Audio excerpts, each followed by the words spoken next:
আমার একটা জবের খুব দরকার ছিল। আগে একটা জব করতাম, ওটা স্যালারিটা অনেক কম ছিল। যে জায়গাতে অ্যাপ্লাই করি সেখানে ৩-৪ বছরের এক্সপিরিয়েন্স চাই। এই মুহূর্তে আমি বুঝতে পারতেছিলাম না যে কি করব। পাঠানতে বাইকের পথে জব করছি। এটাই আমার কাছে ভালো লাগতেছে।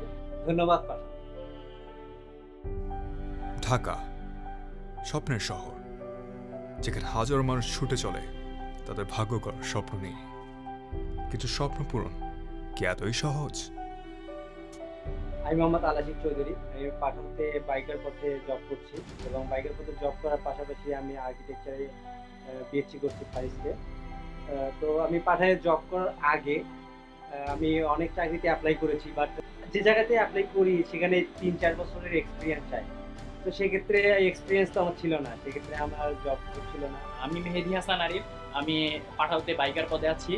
আমি এর আগে শহীদুল ল্যান্ড অ্যাসোসিয়েটসে সাব অ্যাসিস্ট্যান্ট ইঞ্জিনিয়ার পদে ছিলাম। বাট এই মুহূর্তে মানে আমার একটা জবের খুব দরকার ছিল। বাট দেন আমি ইন্টারভিউর জন্য আসলাম। তো আসার পরে আমাকে আমার বাইক টেস্ট নিল, অ্যাড্রেস ভেরিফিকেশন করলো এবং ড্রাইভিং লাইসেন্স দেখলো। দেখার পরে সব কিছু ওকে হওয়ার পরে আমাকে এখানে জবে তারা জয়েন দিল। তো আসলে বাইক চালানোটা আমার একটা নেশা ছিল, আর এই নেশাটা আমার আসলে জবে পরিণত হয়ে গেল পরে আর কি। বাট এইখানে জব করার পরে এখন বর্তমানে আমি মোটামুটি পড়ালেখার খরচ প্লাস হচ্ছে পড়ালেখার খরচ হয়তো বা ফুল চালাইতে পারি না, বাট থাকা খাওয়া প্লাস পড়ালেখায় অনেকটা সাপোর্ট দিতে পারি এখানে জব করে। আসলে পাঠাওকে ধন্যবাদ এরকম একটা চাকরি দেওয়ার জন্য বা এরকম একটা চাকরির সুযোগ করে দেওয়ার জন্য। ধন্যবাদ পাঠাও।